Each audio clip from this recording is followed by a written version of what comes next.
Aside from just defining when a fabric has been dyed and what stage in the process it has received the dye, there are other different types of dyeing processes. There are many, many different types, but we'll talk about some of the more unique and interesting ones here today. The first is a dip dye. Dip dyes are pieces of fabric with different colors. The fabric has been woven already and then is dipped into vats of different colored dye. Not fully, usually just at the end part of one edge of the fabric. The dippings usually go from light to dark.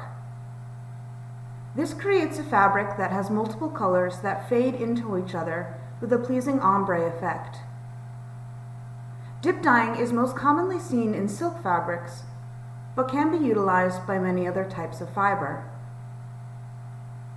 Dip dyeing can have one or more colors. As we see on the top image, one color has been used. The white fabric has been dipped into a vat of dye along one edge, creating a fade between that color and the white. The dye is slowly absorbed up into the fabric to a point. This is what creates the fade. In the dress, 3 colors have been used. As you can see, they go from dark to light.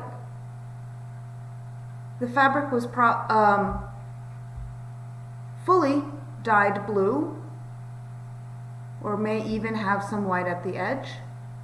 Then the blue fabric was dipped into a purple vat, which absorbed some of the purple up into a point, as you can see it fading into the blue. Finally, a black dye was used to dip the other end. This creates the top, which has faded into the blue, or purple, which fades into the light blue.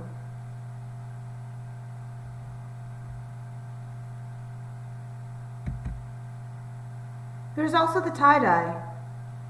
Tie-dye is when a finished garment or textile is twisted up into knots and then dipped into dyes of different colors.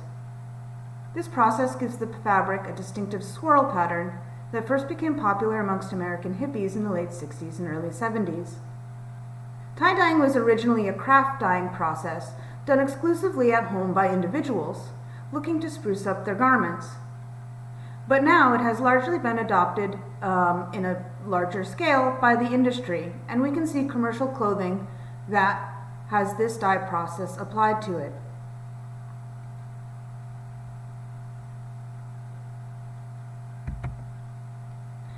Shibori dye. Shibori is a traditional Japanese dyeing style. The shibori dyeing process is done in a very similar way as tie-dye, but it can look similar to batik. The shibori process involves twisting fabric and applying dye. The way the fabric is twisted is much more rigorous than in regular tie-dyeing, and the result can create beautiful repeated patterns. Shibori is often found in shades of blue, as traditionally this sort of indigo color was used to create this dye style.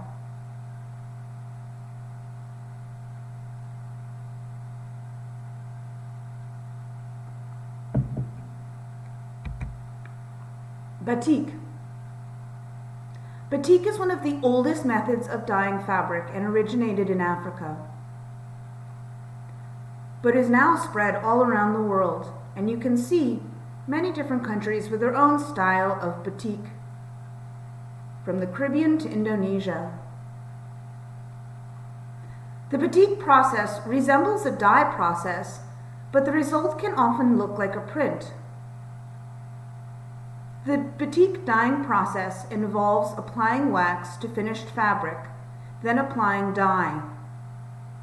The wax is then removed with heat, and the process is repeated to create beautiful designs.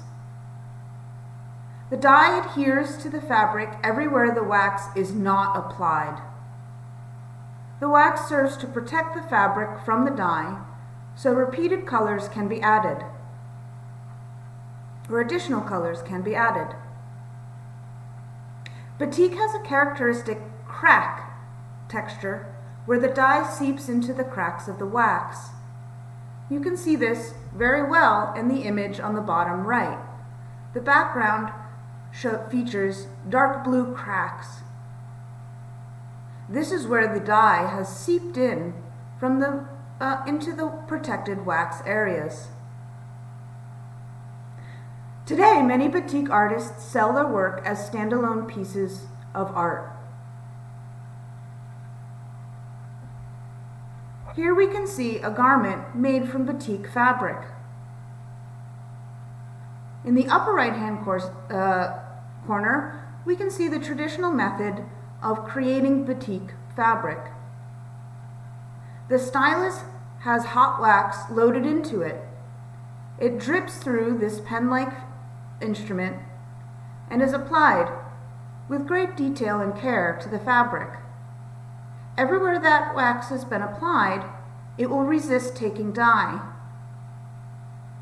That means only the unwaxed parts will get a color. When done in a series, it can create multicolored, complex images, like the image seen on the bottom right. The bottom right is a batik image, but again, this is an art piece. This is not meant for clothing. It was meant to be done and hung on the wall, and is quite beautiful.